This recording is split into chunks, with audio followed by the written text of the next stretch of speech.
Hey everyone, welcome back to Corporate Decoder, the place where we try to make sense of corporate filings so you don't have to. Today we're diving into PROG Holdings' proxy statement, a document packed with information that might seem boring at first glance, but trust me, there are some interesting twists and turns hidden inside. Think of it like a corporate treasure map, where X marks the spot for executive pay and shareholder votes. This isn't the annual financial report, but it's still super important. It tells us about their upcoming shareholder meeting, who they want on the board, how much they pay their top people, and more. So mark your calendars, the 2025 annual meeting is scheduled for May 7th in Salt Lake City. Shareholders will be voting on a few key items. First, they're electing 10 directors to the board.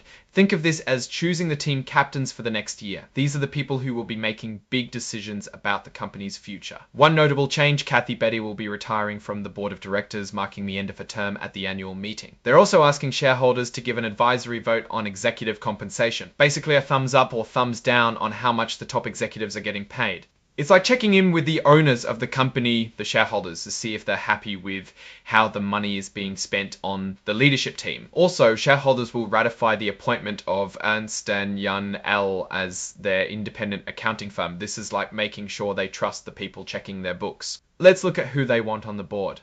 They've got a mix of experienced folks, including Robert Julian, a former CFO with expertise in e-commerce, and Daniela Malka with a background in digital payments. Beyond the board, it's good to know who the key players are in the day-to-day operations. You've got Brian Garner as CFO and Todd King as Chief Legal and Compliance Officer.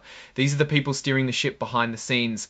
It's not just about who's on the board, it's also about how they're organized. They've got an audit committee making sure the finances are in order, and a compensation and human capital committee deciding how much everyone gets paid. These committees are crucial for making sure the company is running smoothly and ethically. Speaking of getting paid, the non-employee directors aren't doing too badly either. They get an annual cash retainer of $100,000 and stock awards valued at $150,000. Not a bad gig if you can get it. Now, let's get to the real juice, executive compensation. The compensation discussion and analysis section is where they explain how they decide to pay their top executives. It's all about aligning pay with performance. For example, the management team seems to have met the requirements based on the company's revenue target, which contributed to an ST payout of 150.4%. The main pieces of the compensation package include a base salary, an annual cash incentive award, and long-term equity awards, which are basically stock options. They're trying to reward executives for both short-term and long-term success. The company spent a lot of money to improve employees' skills with a heavy focus on training. In 2024, employees completed 142,000 hours of training. Here is a peek at the summary compensation table where things get real quote. In 2024, Stephen Michaels made $13.3 million in total compensation. It sounds like a lot, but you can also see other Neo's salaries like Brian Garner making $4.3 million and Todd King taking home $2 million. Later on, you see the annual incentive plan, also known as the bonus, for the Neos, such as Michaels taking home $2.25 million, Garner earning $909K, and King getting $507K. It could have been worse though if they got terminated involuntarily or for good reason after a change in control, whatever that means. The big boss would be looking at a golden parachute of $25.4 million.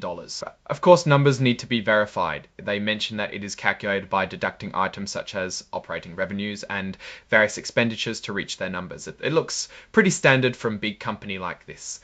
Finally, they have a code of business conduct that mentions conflicts of interest involving directors or executive officers must receive the prior review and approval of the audit committee. This is pretty typical for all public corporations. Now let's step back and take a look at the bigger picture. PROG Holdings is clearly trying to grow and enhance its business, and they're using executive compensation as a tool to get there. The shift towards performance-based pay and long-term equity awards seems like a good way to align the interests of the executives with those of the shareholders. However, there are always risks to consider. Changes in the economy could impact consumer spending and demand for their services.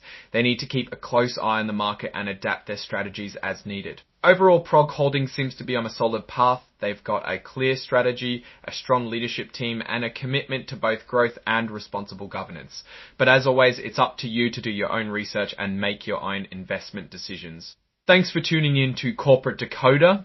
If you found this video helpful, be sure to hit that like button, leave a comment, and subscribe for more deep dives into the world of corporate filings.